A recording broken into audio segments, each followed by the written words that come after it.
Hello everybody, and welcome back to the channel. This is probably going to be a short video.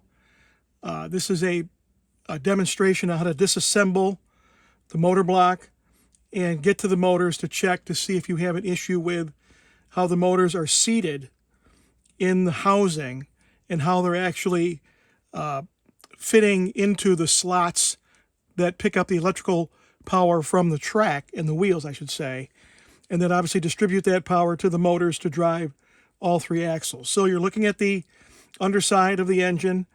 I have removed or loosened up most of the screws, all of the screws on the cover plate. Just going to take that off now and set that aside. So in here you can see the two motors.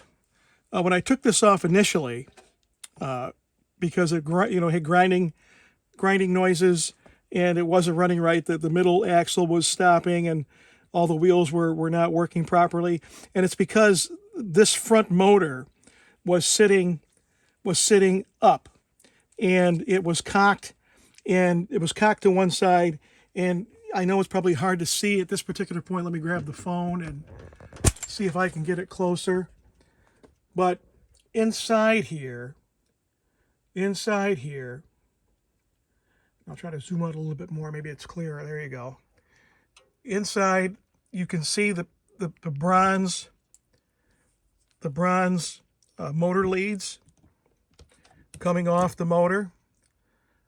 Those are right in here, and those are sitting in a slot on both sides of the motor block housing. And in here, you'll find the actual contact strips that are like little brackets, like I showed in the diagram in the previous video, and these sit right down inside there.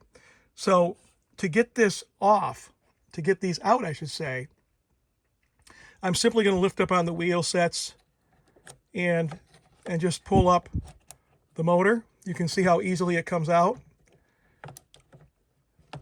And I'll do the same thing with the other wheel set. Pull that up. Let me try to get the phone back on the stand here.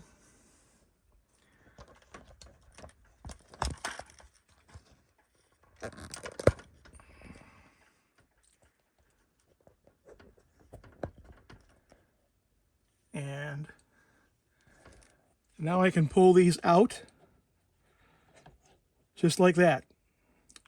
So if I were to turn these over, you can see the motor leads on either side of the motor right here on both motors. And those, when they go back down inside that housing, will go into these four brackets. There's two on each side, right? And if you could see carefully here, these are notched, little V notch that allows the motor lead to slide down into a point here where it sits in to that bracket. And you do the same thing with all four, right? You got to make sure that they're sitting in there properly. What was happening with the one bracket, or with the one motor that wasn't seated properly, is that these brackets were not open, or at least one wasn't open. The bracket was overlapping. Both of these were overlapping, and actually the motor lead was sitting just right on top here instead of down into here. In other words, I just had to push it down into this slot, and that obviously gives you good conductivity with the electrical power coming from the wheels to here. Into the PC board below, which actually that sits right under here, under the engine, under the actual block. There's a PC board under here. Yeah, I know you can't see that. And that helps to transmit the electrical power to the boards on the inside of the engine. So, simply put, all I had to do was take the one contact bracket, and I think I had to slide one of them aside a little bit further, and then push that motor down. The motor sits in here and over here, and then it's flush, and then that's all there was to it. And I could put it back together, and it ran well with no issues. The grinding was gone, and I didn't get any stoppage of the motors in this housing. They work pretty well. So, you know, again, just to put this back together, it's just the opposite procedure.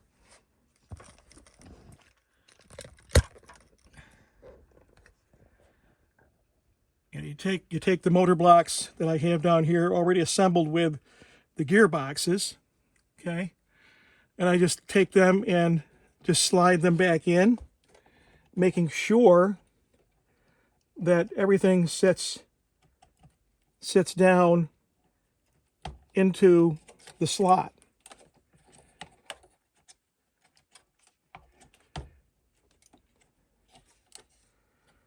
And this one side looks like it's, there it goes. You can hear it snap in. And so now all four of them are engaged in those brackets and should be good to go. And then it's just a matter of reassembling the cover,